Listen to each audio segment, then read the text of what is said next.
तो ध्यान का उद्देश्य क्या है? क्या ध्यान का उद्देश्य ये है कि हम अपनी इच्छा से प्राण त्याग सकें? किसी ने पूछा है।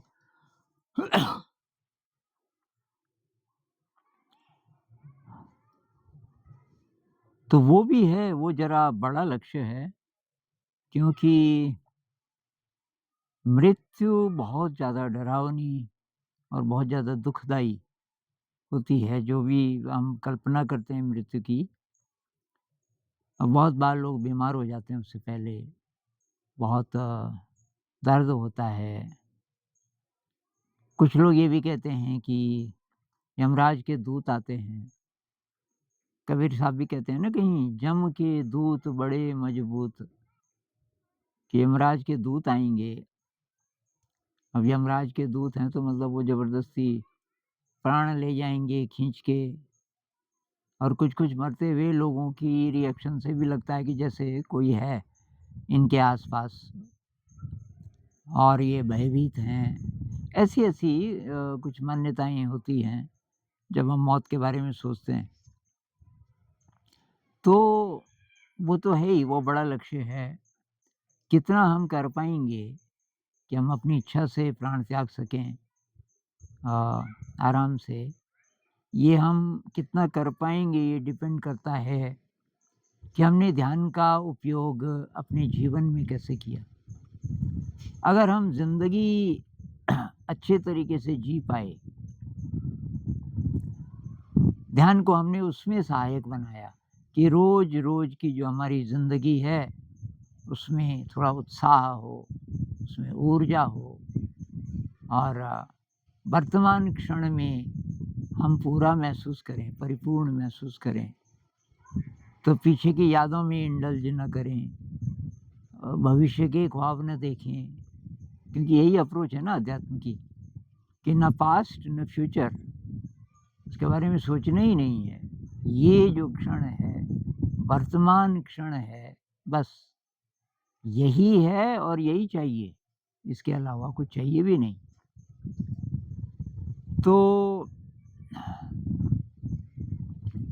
एक तो ये तिब्बती लोग हैं, मेरे ख्याल से महायान बुद्धिज़्म की जो प्रैक्टिस करते हैं, इनमें से काफ़ी सारे हैं जो कि मेरे ख्याल से मृत्यु के समय ये बस ध्यान में बैठ जाते हैं और ये अन्न, जल वग़ैरह छोड़ देते हैं और उनका जो शरीर है, ये फ़िज़िकल बॉडी है, ये मर जाता है।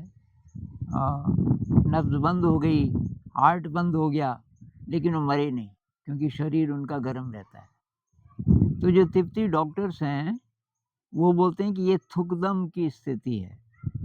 तो थुकदम का मतलब कि मरा नहीं पूरा वो व्यक्ति, उसका ये जो फ़िज़िकल बॉडी है, ये मरा, लेकिन उसकी एस्ट्रल बॉडी कह लो, एनर्जी बॉडी कह लो, जो कि ध्यान में एक्चुअली एक्टिव होती है, वो शरीर इनका इस समय काम कर रहा है। और उसके लिए इस शरीर की ज़रूरत होती होगी किसी लेवल पे, इसलिए ये शरीर डॉक्टरों के हिसाब से चाहे मर गया, लेकिन ये किसी दूसरे एंगल से अभी ज़िंदा है और इसमें काम चल रहा है। तो ऐसे केसेज़ हैं कि 7 दिन, 8 दिन तक शरीर गर्म ही रहा। एक मैंने वीडियो बनाया था इसी पे, बैंगलोर में कोई तिब्बती लेडी, उसकी डेथ हुई तो 7 या 8 दिन तक उसका शरीर गर्म रहा। उसके बाद फिर ठंडा पड़ना शुरू हुआ। तो उन 7-8 दिनों में शायद वो बहुत गहरे ध्यान में थी। ऐसा कहते हैं कि जो डीपेस्ट मेडिटेशन है, वो उस समय होता है, जब हमारा ये जो शरीर है ये मर चुका होता है, डॉक्टरों के हिसाब से। और उसको तिब्बती भाषा में एक और शब्द है, उसको बार्डो भी बोलते हैं। तो बार्डो का मतलब है कि गैप। तो वो कहते हैं 4 प्रकार के गैप्स हैं जो ध्यान के लिए बहुत ज़्यादा महत्वपूर्ण हैं। एक तो 2 साँसों के बीच जो गैप है। एक जागृति और सुषुप्ति के बीच जो गैप है, मतलब आप सो रहे हैं, सो रहे हैं, सो रहे हैं और एक क्षण ऐसा आता है कि आप अब जगे हुए नहीं हैं, लेकिन पूरे सोए भी नहीं। जो संधि स्थल है सुषुप्ति और जागृति का, उसको भी वो बारडो बोलते हैं, gap, gap between waking and sleeping कह लीजिए। एक को कहते हैं तीसरा गैप, दो विचारों के बीच। आप विचारों को देख रहे हैं, जिसको बुद्ध धम्मानुपස්සना कहते हैं। एक विचार आया, चला गया, दूसरा भी नहीं आया, उस समय मन खाली है, तो वो एक गैप, बारडो, बारडो तिब्बती भाषा में बोलते हैं। लेकिन सबसे ज़्यादा लंबा बारडो होता है जन्म और मृत्यु के बीच। जब ये शरीर मर गया, फिजिकल बॉडी मर गया, लेकिन एक्चुअली आपका जो एस्ट्रल बॉडी है वो वहीं है, इसी फिजिकल बॉडी में है, और आप ध्यान में हो, आप पूरे अवेयर हो, आप फुल्ली अवेयर हो, और आप बहुत गहरे ध्यान में हो। तो कहते हैं कि बहुत सारे लोग इस ज़िंदगी में साधना की थोड़ी कमी रह भी गई हो, उन दिनों में वो एनलाइटेंड हो जाएंगे, उन 7-8 दिनों में। तो ये तो है। अब मृत्यु के समय हम क्या कर पाएंगे, ये तो तभी पता चलेगा जब मृत्यु आएगी। लेकिन जब तक हम जिंदा हैं, तब तक हम कैसे ध्यान का इस्तेमाल करें।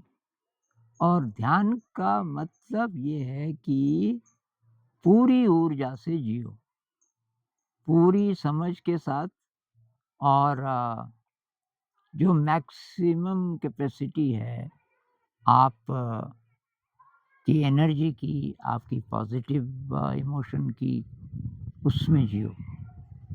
मैं इसको इस तरह से लेता हूँ, अब ये मुक्ति मिलेगी, भगवान जी के दर्शन होंगे, इत्यादि इत्यादि, उसका पता नहीं क्या मतलब है। लेकिन जब तक हम जिंदा हैं, हम पूरी कैपेसिटी से, पूरी खुशी से, पूरे उत्साह से जी सकते हैं क्या।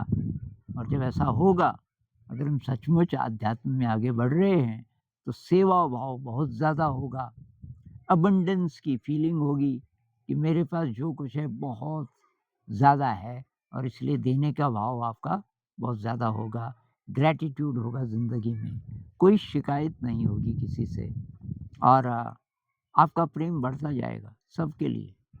पहले जो दुश्मन जैसे नज़र आते थे, धीरे धीरे जैसे जैसे आप आगे बढ़ते जाओगे, तो वो भी मित्र बन जाएंगे। तो अंत में ऐसा हो सकता है कि सब बराबर हैं, सबसे मित्रता है।